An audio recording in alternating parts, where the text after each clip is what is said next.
Hari ini kakak punya ini, ya, telur sebagai media pembelajaran kita hari ini.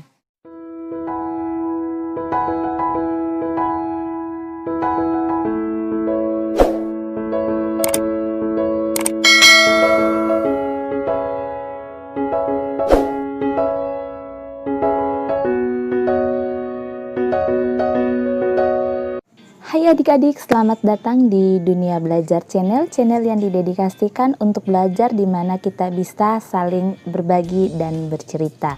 Nah, seperti pada judul video di bawah ini dan janji saya pada video sebelumnya, hari ini kita akan membahas tentang organisasi kehidupan bagian kedua, khusus kita membahas tentang bagian-bagian sel sendiri. Nah, kenapa tadi kakak bilang harus menggunakan telur sebagai media pembelajaran? Nah, ada yang tahu? Nah, sebelum kita lanjut pada penjelasannya, kita lihat satu cuplikan video tentang sel di dalam tubuh kita.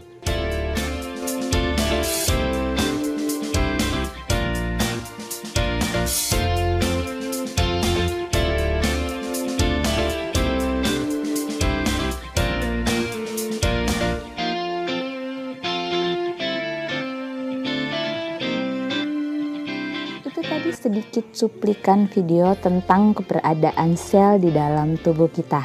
Nah, satu kata buat kebesaran Tuhan yang terjadi pada tubuh kita adalah mengagumkan, luar biasa.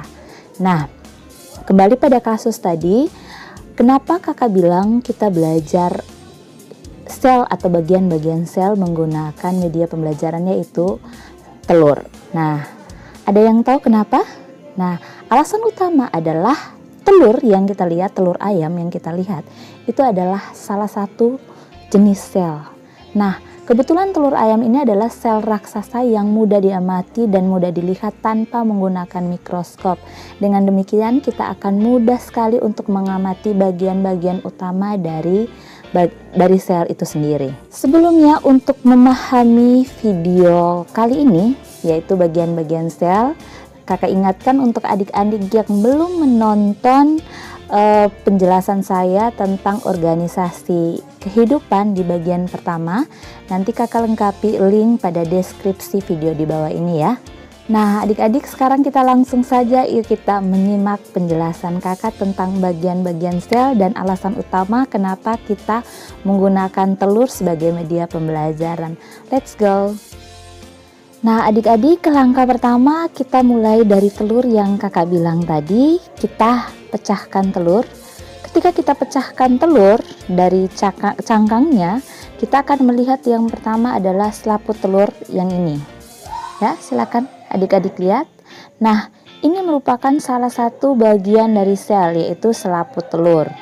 Nah, setelah itu kita akan temukan di bagian dalam telur, yaitu ada putih telur yang biasa kita bilang putih telur yang bagian ini, dan kuning telur.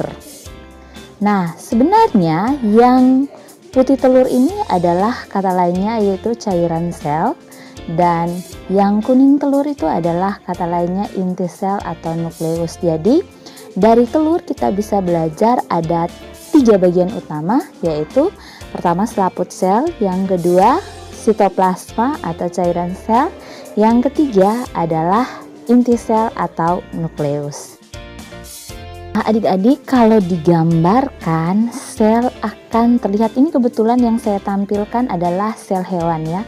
Kalau digambarkan sel akan kelihatan seperti ini ya, perhatikan adik-adik. Nah, tadi dari telur kita sudah belajar sama-sama bahwa ada 3 bagian utama dari sel.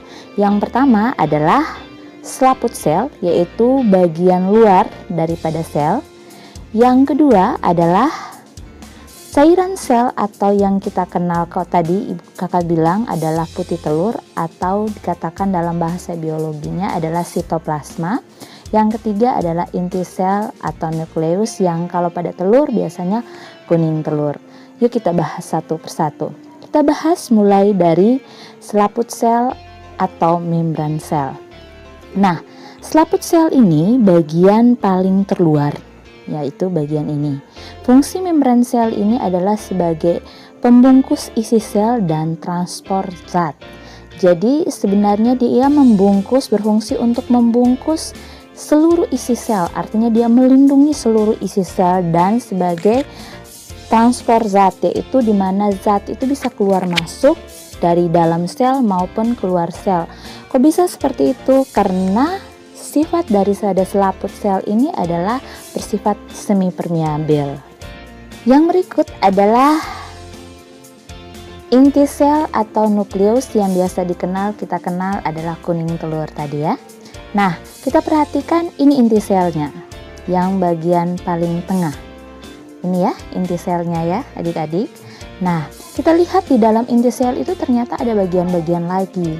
Nah, kita lihat sama-sama. Yang pertama ada membran inti sel. Membran inti sel itu adalah membran atau selaput bagian luar daripada inti sel atau nukleus. Yang kedua adalah kromosom. Nah, kromosom itu yang mana sih Kak? Kita perhatikan sama-sama, ini yang kelihatannya seperti benang itu namanya kromosom. Kromosom itu merupakan pembawa sifat menurun yang tersusun atas benang-benang kromatin. Nah, sifat menurun itu seperti apa? Seperti sifat atau ciri-ciri pada tubuh kita ini terdapat pada kromosom ini, yaitu di dalam inti sel ini. Nah, yang berikut, di dalam kromosom ini, di antara ini ada cairan lagi, yaitu dinamakan dengan cairan inti sel atau dikenal dengan nukleoplasma. Nah, yang terakhir ada anak inti sel atau nukleolus. Jadi, dari inti sel ini kita temukan ada 4 bagian, yaitu yang pertama membran, bagian terluar daripada inti sel. Yang kedua, kromosom. Kromosom ini adalah pembawa sifat kita. Yang ketiga, di antara kromosom ini ada cairan sel, cairan inti sel maksudnya, yang dikenal dengan nukleoplasma. Yang terakhir adalah anak inti sel bagian tengah sekali.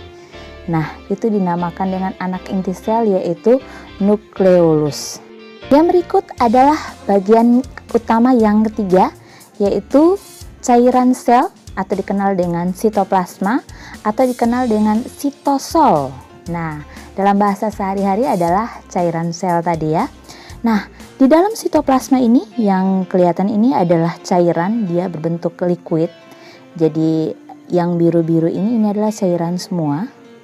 Nah, kalau pada putih telur yang kita amati di rumah itu tidak kelihatan ada bagian-bagian lain kecuali kita amati dengan mikroskop. Nah, di sini kakak akan membantu mengamati bagian-bagian itu tanpa menggunakan mikroskop. Jadi adik-adik walaupun tidak melihat menggunakan mikroskop, adik-adik bisa belajar di video ini ya.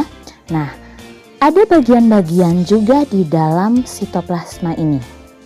Nah, bagian-bagian ini biasa dikenal dengan organela. Nah, organela yang pertama, ini kita bahas dulu. Sitosol ini berfungsi sebagai tempat berlangsungnya reaksi metabolisme sel karena organela sel ini terdapat di dalam sitosol.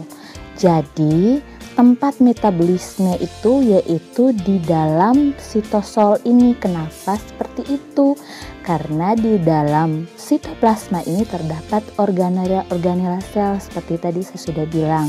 Nah, sitosol itu mengandung berbagai macam zat antara lain yaitu protein, lemak, karbohidrat, zat-zat anorganik, enzim, vitamin, dan hormon. Nah, sekarang kita bahas organelanya ya. Organela yang pertama adalah mitokondria. Kita lihat sama-sama ini mitokondrianya ya adik-adik ya. Ini mitokondrianya, selain yang ini. Jadi kalau mau diingat adik-adik, mitokondria itu bentuknya itu seperti sebuah kapsul. Jadi biasanya kalau dalam ujian ataupun gambar-gambar sel yang lain biasanya adik-adik akan mudah mengenali kalau seandainya adik-adik sudah bisa mengamati benar-benar mana yang namanya mitokondria. Jadi mitokondria itu bentuknya seperti kapsul begini. Nah, mitokondria ini merupakan organela yang bermembran yang berfungsi sebagai tempat penghasil energi atau respirasi. Jadi sebagai tempat penghasil energi, sebagai tempat respirasi di dalam sel, yaitu bagian dari mitokondria. Nah, Organela yang kedua adalah retikulum endoplasma. Retikulum endoplasma ini ada dua, yaitu retikulum endoplasma kasar dan retikulum endoplasma yang halus. Nah, retikulum endoplasma kasar dan halus ini, kalau yang kasar kita bisa bedakan ya. Kalau yang kasar kita bisa bedakan itu ada bintik-bintik, di mana yang bintik-bintik seperti pasir ini namanya ribosom, melekat badannya. Nah, sedangkan yang retikulum endoplasma halus dia tidak ada ribosomnya. Jadi tidak ada ribosom yang melekat pada retikulum endoplasma halus kecuali retikulum endoplasma kasar. Cara membedakannya itu seperti itu ya. Retikulum endoplasma ini berfungsi untuk membentuk dan menyalurkan bahan-bahan yang dibutuhkan oleh organela-organela sel. Yang berikut adalah organela yang berikut adalah badan Golgi. Nah, badan Golgi ini seperti ini ya adik-adik ya. Kelihatan seperti kantung-kantung yang berlipat-lipat. Nah, badan Golgi ini berfungsi untuk memodifikasikan bahan-bahan yang dihasilkan oleh retikulum endoplasma dan menyalurkan ke organela-organela yang membutuhkan. Jadi badan Golgi ini memodifikasikan bahan yang dihasilkan oleh RE ini dan menyalurkan kepada organela-organela mana yang membutuhkan. Nah, yang berikut ada organela yang namanya ribosom. Tadi saya sudah jelaskan bahwa ribosom itu ada yang melekat pada retikulum endoplasma kasar dan ada yang bebas berada di antara sitoplasma seperti ini.